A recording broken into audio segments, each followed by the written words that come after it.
Welcome to the With You Rugby Podcast, designed to give you an in-depth look at the United States Rugby Foundation, including our grant programs and recipients, fundraisers, events, and much more. Now let's get started.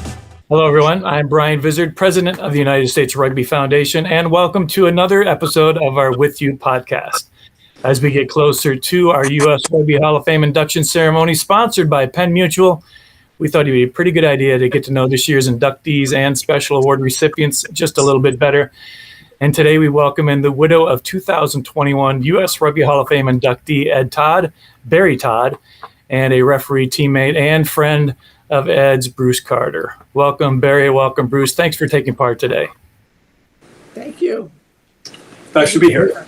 Berry, why don't we start with you? Let's get right to the point. How did you and Ed meet? Ed and I met at USC, and I used to go out to watch the rugby games. He was a year ahead of me. And so I just saw this really cute blonde guy with a great booming voice out surrounded.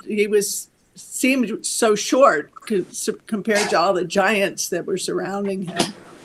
And so it was pretty hard to miss. And so we became friends, though. We were acquaintances through just, a variety of school stuff. And then we actually didn't get together as a couple until after SC. We met up in San Francisco, which is a whole other story in itself. So you were a rugby fan before you met Ed? Yeah, I didn't know what it was. And I went out and, I was just some little co-ed looking for cute guys. But it was so fun to walk up and down the sidelines and just watch all that action and try to figure out what was going on. And I enjoyed it. After you obviously married Ed, did you know about his childhood at all? Did you know about his upbringing, the sports he played, where he grew up? Oh yeah, absolutely. Yeah. And, an interesting thing about Ed was that he had polio when he was a child. And so that always impacted his play.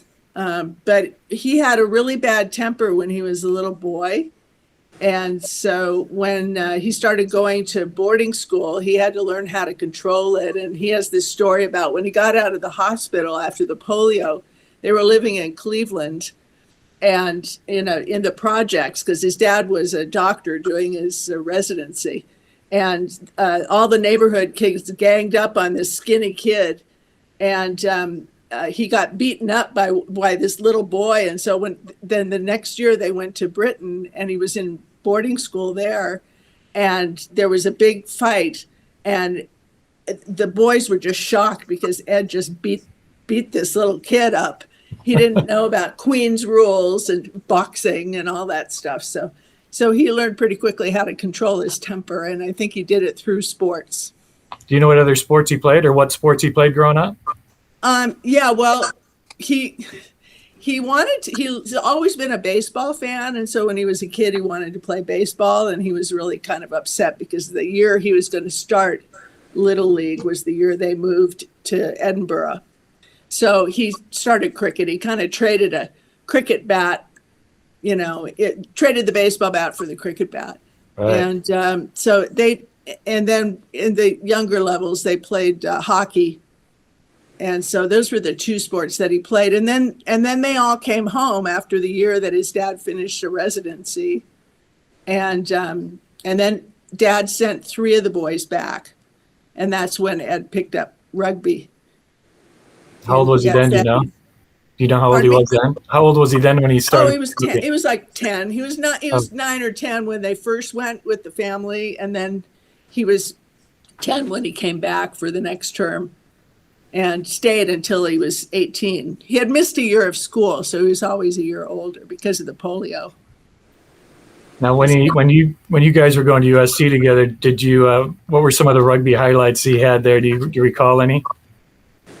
Oh well, yeah. I mean, he was a Sigma Chi, which was the jock fraternity, and so he had lots of highlights from there. But he played soccer. He played varsity soccer, but he really ended up and when he played soccer or rugby at SC, it was a varsity sport.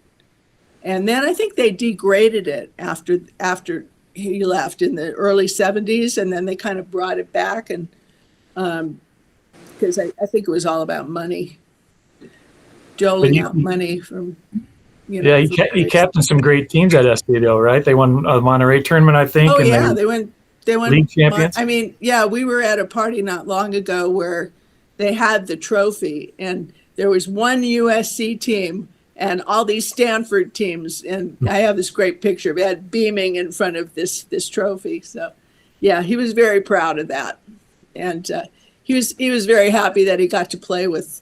Dennis Storer was his coach, Yeah. and for at least a year, because I noticed Dennis Storer really made his name at UCLA. Right. But I think when he came over, he started at SC.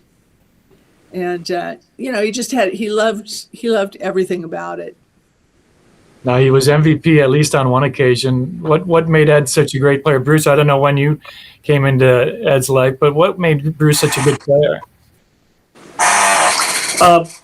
When I met Ed, he was primarily a referee already. And I think he stopped playing before he had to, just because he saw a need for more and better referees. And so he's sort of been on the ground floor with that. So I've only played with him a half a dozen times, knowing the old boys and touring size. I've actually reffed him a couple of times, so I can talk about him as a cheating scrum half.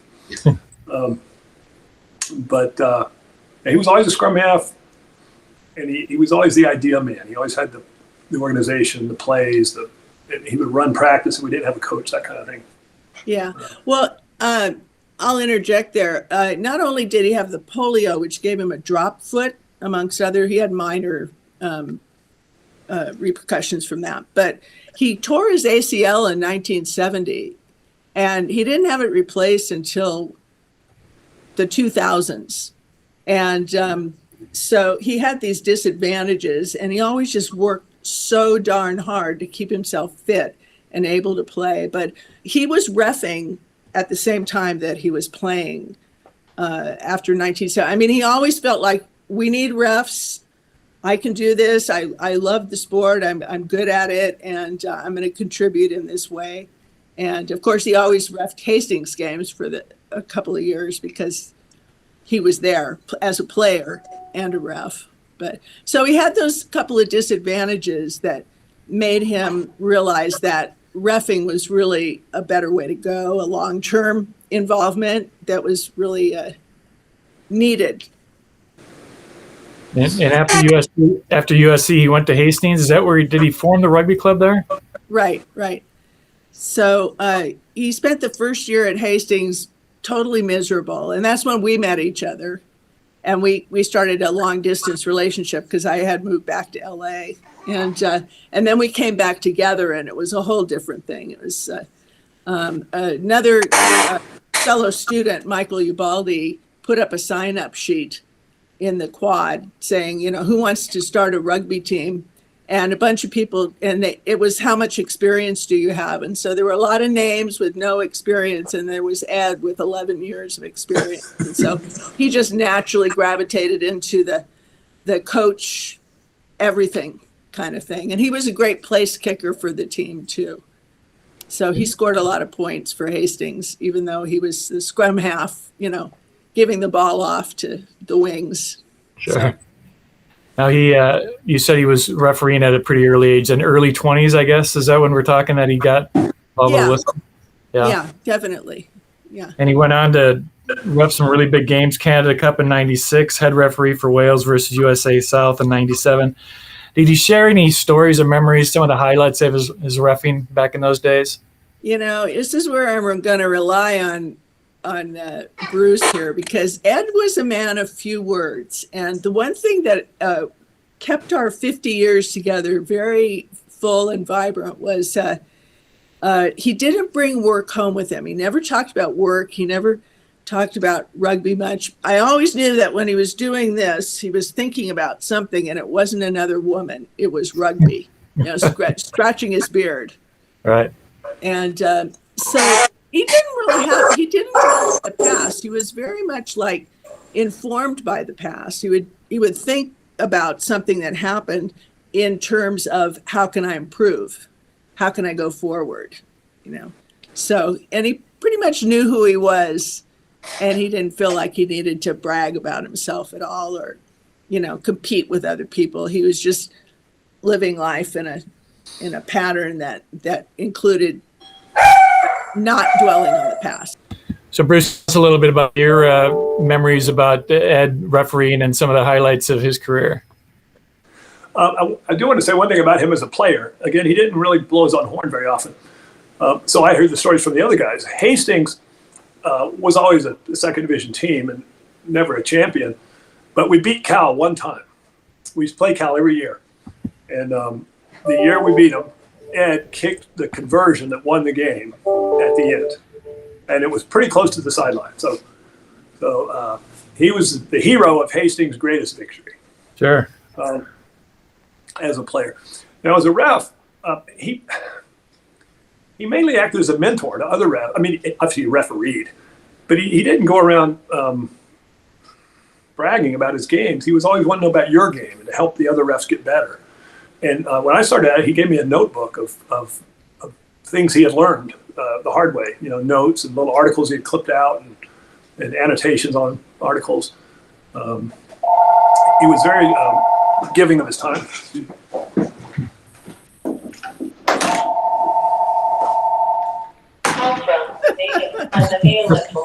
I'm hitting hang up over and over and over. Okay. There you go. So One thing you can't control on Zoom if you're sitting next to a phone. Right.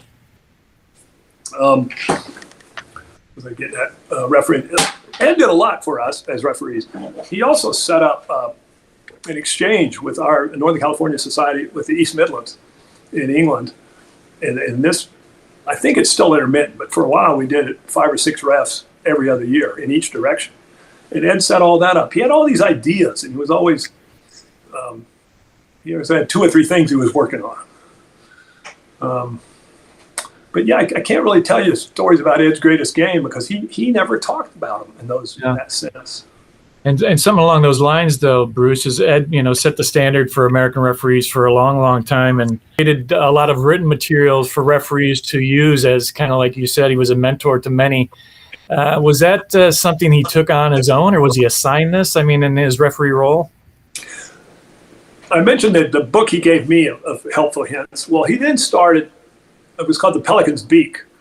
It was the Pelicans of the Northern California referees.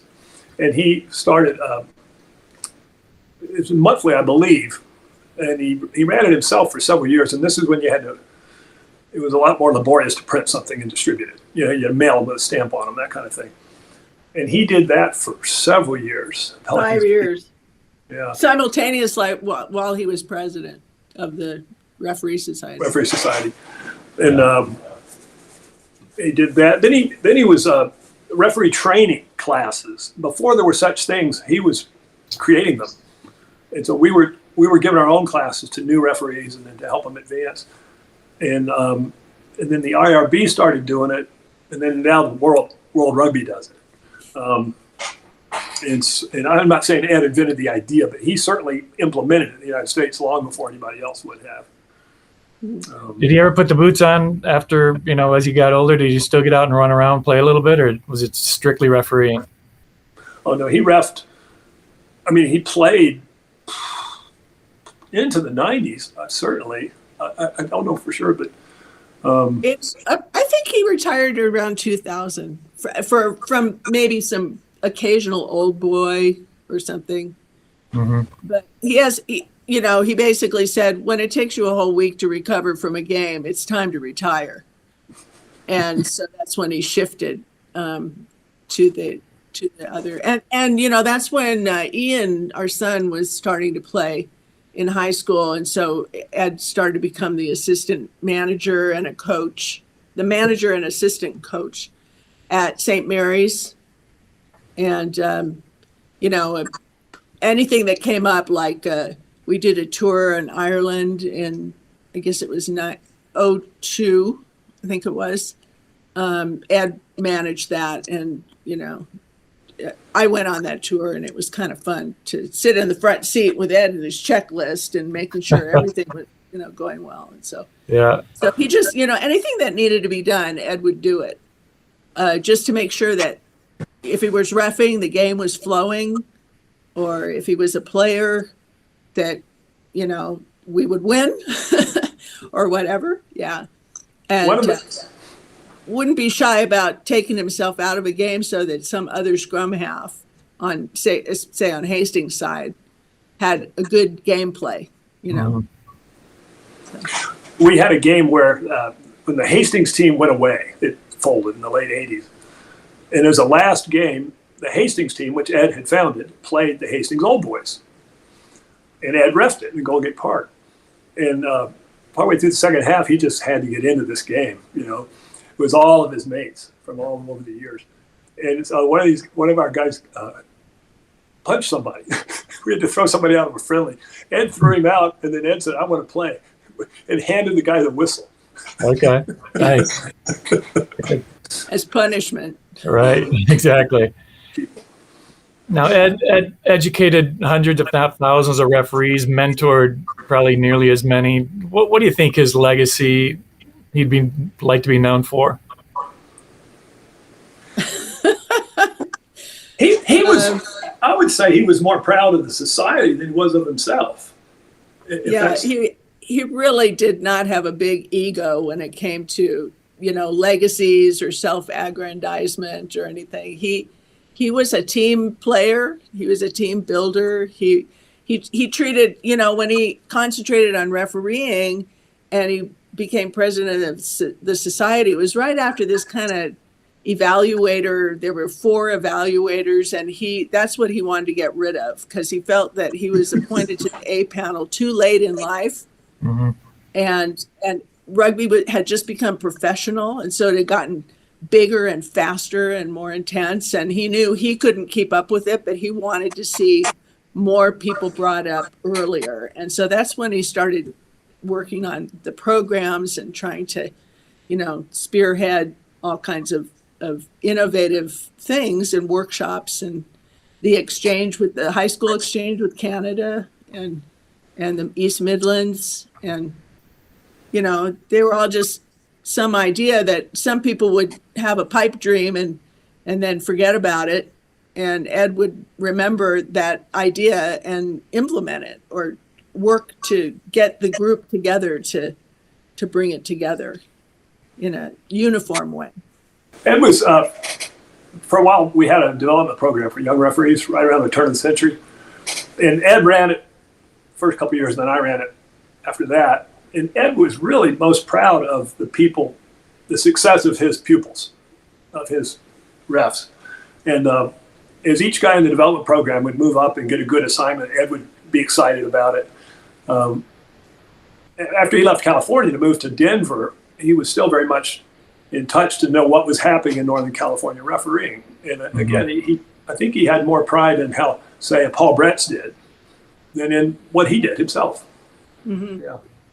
And he was always so proud that, was it 7 Hastings players became referees? Wow. I mean, a very large percentage, and he was just the recruiter in chief all along, I have a list. There were 16 refs that came out of Hastings. Oh. And we reckon the Seahawks have just passed that. The Seahawks have existed since 1970 or so, and they've now got more refs in total. That Hastings got 16 in 10 years, basically 15 years. It was 7 of the Hastings refs made it to B panel or better. That's pretty impressive. That's where the 7 comes from. Yeah. Now, did Ed ever share his favorite memory in the sport, or do you know what it would be? I think we asked that already, because, when Ed was home, he was home, and he, probably the USC thing was a big deal, because he, that was a big deal for him, and he loved the idea that he could still get together with all these Stanford guys and be the one who hadn't gone to Stanford. Right. I think just initiating and beginning things, and then that Hastings team grew into this family of 50 years later. We're still close and still have multiple events together every year. And I think that is something that he would appreciate. But, really, he was a kind of a semi-atheist and fatalist. And so I don't really think that, he would say, even when he was dying, he would say, well, nobody will remember me, nobody will remember me after those who knew me are gone. And that's the way life is. So, and I think that's one reason why I put this application in, because somebody suggested to me that I apply for the Hall of Fame. And I found out that in 2017, Richard Every had made an application, but it wasn't very lengthy. And I had found this one-page resume that Ed drew up, and I couldn't figure out what it was from. And then I realized, it was from Richard asking him for information in 2017, but it was just like one measly little page. And so, I thought he deserves better than that.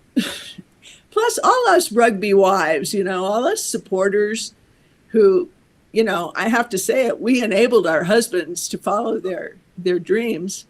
And I've seen some marriages fall apart over referees who are never home on the weekends.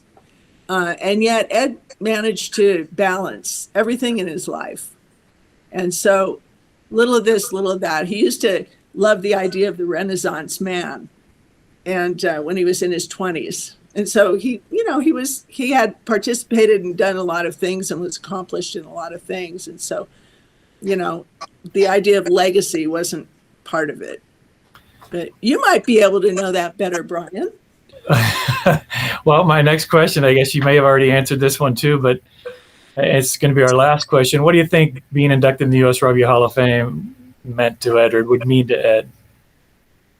You want to go ahead, or should I say something first? Go ahead. Okay. Well, I think he would be very, very, very pleased. I thought I should look up some other simile to gratitude, or, humility wasn't really, I don't think, in Ed's lexicon. He was reserved, but he was very confident. But he always thought of himself as an underachiever. Like he didn't try to get awards or accolades or anything. So I think he would be absolutely bowled over that he's admitted into this group of other mentors and fellow refs and players who he loved all those guys so much. And just the idea for us, for the family, that he's going to be there, for the rest of our lives anyway. And maybe even beyond those who actually knew him in person. So he'll live a little longer than he thought he would. Yeah. Thanks to you. I remember how proud he was when he got the final at the Pebble Beach tournament one year. Especially for a Northern California ref, that was sort of a pinnacle to get that final of that tournament. And when he did it, you could tell he was very happy. And I'm sure the Hall of Fame would make him feel that way even more so. He liked associating with people he respected. And the class in this Hall of Fame, the existing members and the current class, is the kind of people he was really happy to be around and proud that he would be considered in the same company in terms of rugby. I think he's the fourth ref when I look at the list. Depends if you count Ian Nixon, because he was kind of inducted for other things than refereeing. But there's not very many. There's Dan Morrison, and there's Don Reardon. Yeah. Not Dan Morrison. Jim Russell. Jim Russell. Jim. And Dennis Shenner Sr. Dennis Shenner Sr. in there? Okay. Yeah. So there's more. Well, boy, that's good. That's good company. five refs. Yeah. Yeah, and they were all personal friends, And it's funny how life works out. It's like when Ed moved to San Francisco for his first year in law school, he lived in this apartment, and Pat Vincent was the manager of the apartment, and that's how he met Pat Vincent, and they just started talking rugby, and the next thing there was Ed, refereeing with Dennis in that funny little soccer shirt, and the rest is history. And then I think that's what also, and Tim O'Brien was a really close friend of Ed's too. And so we lived in Walnut Creek, and St. Mary's was relatively close. So that's another reason why I think Ed always loved the idea of working at St. Mary's and reffing them and coaching them and, you know, managing the team. And he just treated them all like sons, you know. He had just a very relaxed kind of rapport with everybody. And I think that was part of his success. Success in life, I guess. Yeah. Well, he's going to make a great addition to the Hall of Fame. So congratulations, Berry. Thank you, Bruce and Berry, for your time today. We really appreciate it. And I look forward to hopefully seeing you both in Vegas in a couple of months. Yeah. Well, Bruce thinks he's going to be there now. So. All right. Well, good. Yep. Okay. Well, thank you for your. That's gonna do it for today's podcast. I want to thank you once again for joining us, and for Bruce Carter and Berry Todd for taking part today. If you'd like more information about the US Rugby Foundation, please sign up for our electronic newsletter on our homepage at usrugbyfoundation.org. Our Hall of Fame induction ceremony coming up in Las Vegas on October 29th. If you want more information about the Hall of Fame weekend, go to our website at usrugbyfoundation.org/Hall of Fame, all one word. You'll find out everything you need to know about that Hall of Fame weekend. Until our next podcast, thank you very much for joining in, and stay safe, everyone.